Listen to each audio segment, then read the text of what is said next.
नमस्कार, मैं डॉक्टर भुवनेश्वर दीक्षित। आप देख रहे हैं लोकदर्शक में मित्रों आपका स्वागत है। उम्मीद है कि आप सभी लोग परिवार में कुशल मंगल से होंगे। कल की वीडियो में हमने आपको बताया था कि 2025 में एक शासनादेश जारी हुआ था जिसमें अधिकारियों को निर्देश दिए गए थे कि राशन की दुकानें जो घटतोली कर रही हैं उनका निरीक्षण किया जाए, आकस्मिक निरीक्षण किया जाए और उन पर कठोरतम कार्रवाई की जाए। उसी आदेश को लेकर के अपर आयुक्त जवाहर भवन से दोबारा फिर पत्र जारी हुआ और उसमें अधिकारियों को कड़े निर्देश दिए गए कि हर जिले में प्रत्येक माह 10% दुकानों का निरीक्षण हो और वो भी अचानक हो, आकस्मिक निरीक्षण हो, और जो राशन विक्रेता इसमें दोषी पाए जाते हैं तो उनके ऊपर कठोरतम कार्रवाई की जाए। ये कल की वीडियो में हमने आपको बताया था।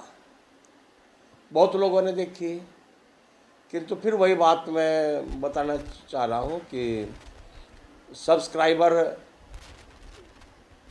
बहुत कम आ रहे हैं, वे नहीं आ रहे हैं जितने हमें चाहिए। 1-2 सब्सक्राइब कोई ख़ास नहीं है, सभी लोग देख लेते हैं और उसमें सब्सक्राइब नहीं करते। उससे नुकसान ये होता है कि कभी वीडियो सामने आ जाती है, कभी नहीं आती है, और कई बार ऐसी महत्वपूर्ण सूचना इस चैनल के माध्यम से बता दी जाती है कि जो बहुत ज़रूरी है, और बाद में लोग बाग कहते हैं जी वो शासनादेश बताइए, वो फलानी बात बताइए, कुछ इस पे नेट पर सर्च करते हैं और ये लोकदर्शक की वीडियो सामने आ जाती है, फिर वह हमसे बात करते हैं। तो ऐसी परिस्थितियों में आपको लोकदर्शक चैनल को सब्सक्राइब करें, और सब्सक्राइब आपसे नहीं आता है तो किसी दूसरे से करा लें। भाई ये चैनल को, इस वीडियो को मैं चाहता हूँ कि हर बार इसका नोटिफिकेशन मेरे पास आए, तो आप इतना काम कर लीजिए। इसमें कोई खर्च नहीं होना है, कोई पैसा नहीं लगना है, केवल आप इतना काम कर देंगे, हमारा हौसला बढ़ता रहेगा और हम रोज़ाना नए से नई जानकारी, नए से नई चीज़ आप तक पहुंचाते रहेंगे। अभी आज हमारे पास एक अपडेट्स है, सूचना है, वो बताएंगे। तब तक दोबारा आपसे निवेदन है कि आप चैनल को लाइक करें, सब्सक्राइब करें और शेयर करें, और अपने कमेंट्स भी करें कि आप कहाँ से वीडियो को देख रहे हैं। जब हम वीडियो शूट करते हैं तो उसमें सभी बात विस्तार से बताते हैं। कई बार हमने वीडियो शूट की है कि 500 से कम राशन की दुकानें हैं, उनका अस्तित्व खतरे में है, वो ख़त्म होने जा रही हैं। केंद्र सरकार का आदेश है और वो आदेश जिलों पर आ चुका है, जिला पूर्ति अधिकारियों पर आ चुका है, और जिला पूर्ति अधिकारी कई जगह एक्शन में आ चुके हैं। उसके बारे में हमने विस्तार से बताया था कि इसका हल क्या है, किंतु फिर भी उसके बाद हमारे जो दर्शक हैं कुछ ये कहते हैं कि 500 से कम की जो राशन की दुकान है आप उसके बारे में बताइए। तो अब ये बताइए कि मैं नए समाचार आपको बताऊं या पुरानी फिर आपको बताऊं, तो ये नुकसान आप लोगों का होता है। तो आप सब्सक्राइब करें और दूसरों तक भी पहुंचाएं और उन्हें कहें कि इसे सब्सक्राइब जरूर कर दें, अपने जहाँ फॉरवर्ड करते हैं आप उसे ज़रूर लिख दें। यह आपसे निवेदन है, ये आपके फ़ायदे की बात है, भले की बात है। बाकी कोई यूट्यूबर है वो कुछ तो कुछ बता देते हैं, कोई कहता है कि कमीशन बढ़ चुका है, इतने बढ़ चुका है, 1 लाख की इनकम हो चुकी है। अपनी बात बढ़ाने के लिए, अपने चैनल को लाइक सब्सक्राइब कराने के लिए वो झूठी वीडियो डाल देते हैं, जबकि लोकदर्शक ऐसा नहीं करता। ये सटीक, सच्ची, प्रमाणिक बात हो तो वो आप तक पहुंचाएगा, वरना ऐसा है कि वीडियो शूट नहीं होगी, जैसे कि काफ़ी दिन हो जाते हैं। तो इतना आपसे निवेदन है कि चैनल को सब्सक्राइब जरूर करें और वीडियो को पूरी देखें, बीच में स्किप ना करें। आइए अपने मूल बात पर आते हैं, मूल विषय पर आते हैं। राशन विक्रेता फिलहाल विषम परिस्थितियों में चल रहे हैं, बहुत समस्याएं सामने हैं। कई ठेकेदार की समस्या है, कई कमीशन समय पर नहीं आना है, अधिकारियों का जांच के नाम पर उत्पीड़न है, बोरे के 2 साल पहले 3 साल पहले बोरे जमा करा लिए गए थे, उसका भुगतान अब तक नहीं आया।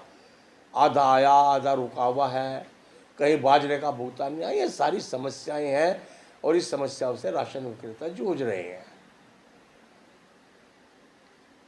बीच में ऐसा भी हुआ कि राशन विक्रेताओं के जो संगठन है उनका एकीकरण करने का प्रयास किया गया, वे सब एक मंच पाए, एक संघर्ष मोर्चे का भी गठन किया, समिति का गठन किया, संघर्ष समिति का, किंतु उसे भी बीच में एक संगठन ने या एक दो ने जो भी है उन्होंने उसे चलने नहीं दिया और बीच में फिर वो विघटन की स्थिति पैदा हो गई संघर्ष समिति के, और सभी अपने अपने संगठन में अध्यक्ष बने हुए बैठे हैं। उन्हें चिंता नहीं है कि राशन विक्रेताओं की क्या समस्याएं हैं, यदि हैं तो वो धरातल पर काम नहीं कर रहे हैं, वे केवल व्हाट्सएप पर या अपने सोशल मीडिया पर अपनी पोस्ट बनाकर डाल देते हैं, और ये बहुत दुखद पहलू है।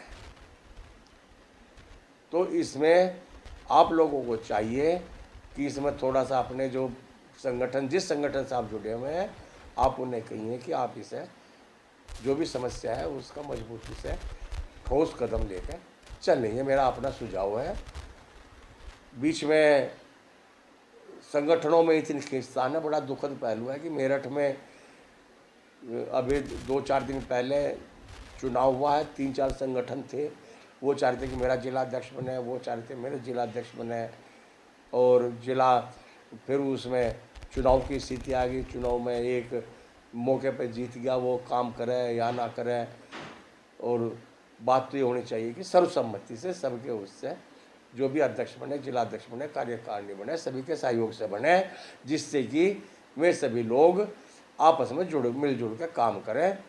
और जो चुनाव वाली बात करते हैं, चुनाव कर देते हैं, उसका नुकसान ये है कि उन्हें पता चलता है कि भाई ये मेरे साथ नहीं था, उसका काम नहीं होगा, मन में खटास पैदा होता है।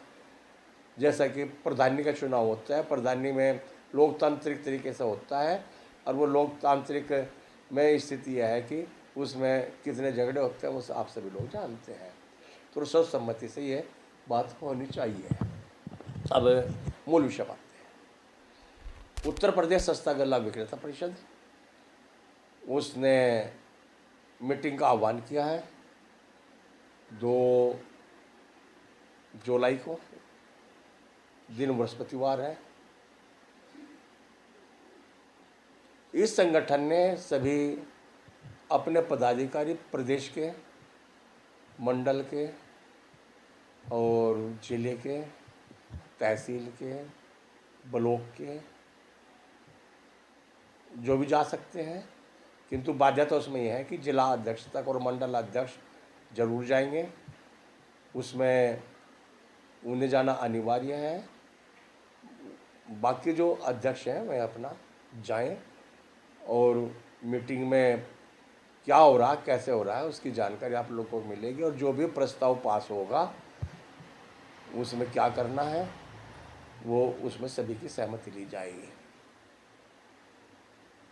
संगठन ने कहा है कि सभी समय से आ जाएं, एक दिन पहले आ जाएं, और ये बहुत विशेष मीटिंग है। इस मीटिंग का जो एजेंडा है वो है कि जैसे कि अभी आपको बताया था कि खाली बोरों का भुगतान, जिसमें से कोशिश करके आधा आ चुका है और आधा रह चुका है, और साथ साथ ही इस वर्ष भी गेहूँ खरीद में राशन विक्रेताओं से बोरे ले गए, उसका भी भुगतान कुछ हो चुका है, कुछ नहीं हुआ है, आधा अधूरा हुआ है, और पिछला भी आधा अधूरा है। तो इसको लेकर के हमें क्या रणनीति अपनानी चाहिए, संगठन ने सोच करके पदाधिकारियों की मीटिंग बुलाई है। इसमें मीटिंग का एक एजेंडा ये भी है, बिंदु ये भी है जिस पर चर्चा की जाएगी।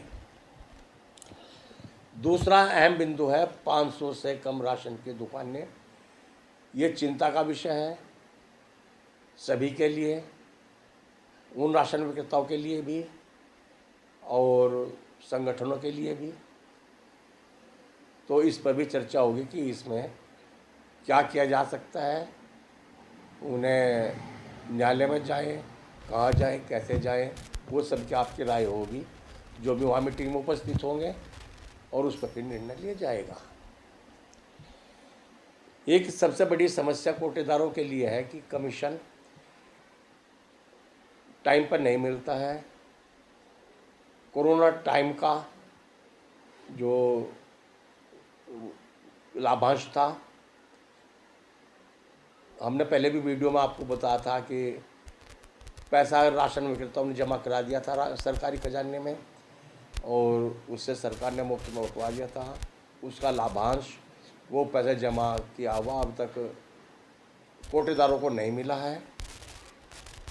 हालांकि कई जगह मिल चुका है, सहारनपुर में प्रयास करके वो मिल चुका है, किंतु बाकी और ज़िले हैं जिसमें वो नहीं मिला है, तो उस पर भी चर्चा की जाएगी। मोटा अनाज जिसका लाभांश भी इसी किस्म से रुका हुआ है कि वो भी नहीं मिला है काफ़ी दिन से, ये भी एजेंडे में रखा गया है। एक सबसे बड़ी समस्या जो हमने कई बार वीडियो में बताया, कई बार आपको भी आगाह किया है कि राशन विक्रेताओं के सामने जो बहुत ज़्यादा बड़ी समस्या मुंह आई खड़ी है, वो ठेकेदार की समस्या है।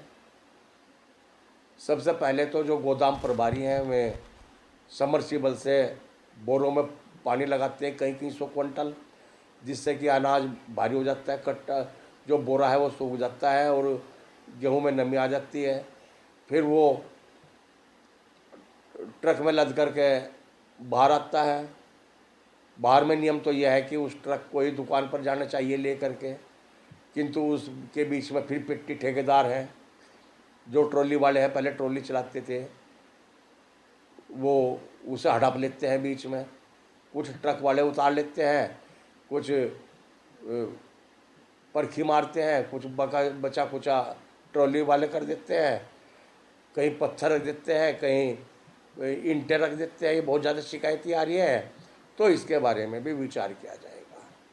आपकी समस्याएं सुनी जाएंगी कि किस ज़िले में कहाँ कौन कैसे कर रहा है। अब इसके साथ ही साथ अधिकारियों की भी तानाशाही चल रही है, शोषण कर रहे हैं राशन विक्रेताओं का, जांच के नाम पर जाते हैं। हालांकि जांच का स्थिति है कि वो जांच करें और जहां कमी है उसमें सुधार करें, अधिकारियों की तो ड्यूटी ये है, किंतु वो क्या करते हैं, जांच के नाम पर उल्टे सीधे आरोप लगा देते हैं और फिर उसमें आपको पता है कि क्या क्या होता है।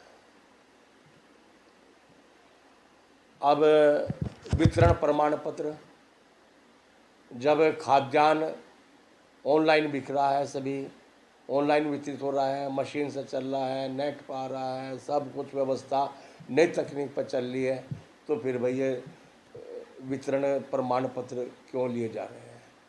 इसमें साफ कारण है कि जो वितरण प्रमाण पत्र जारी किए जाते हैं वहाँ पर भी राशन विक्रेताओं की जेब ढीली की जाती है।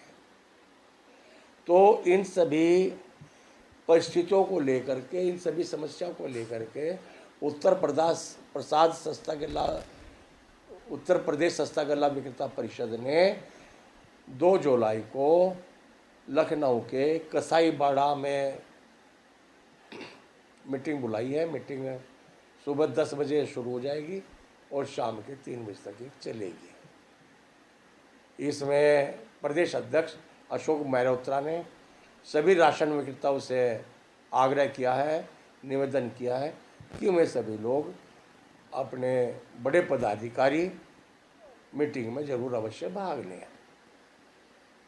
ज़्यादा भीड़ न जाए, कल जो ज़िले के और प्रदेश के मंडल के जो मुख्य पदाधिकारी हैं वे भाग लें, क्योंकि एक मीटिंग की एक सीमित जगह होती है, उसमें कुर्सी हो, दरी हो, जो कुछ भी हो, और यदि भीड़ ज़्यादा चल जाती है तो मीटिंग में अव्यवस्था फैल जाती है। तो जितने भी पदाधिकारी हैं वे जरूर जाए ब्लॉक अध्यक्ष तक। तो आज केवल इतना ही। यदि आपको अच्छी लगी है तो चैनल को लाइक करें, सब्सक्राइब करें और शेयर करें। देखने के लिए धन्यवाद। नमस्कार। जय हिंद, जय भारत।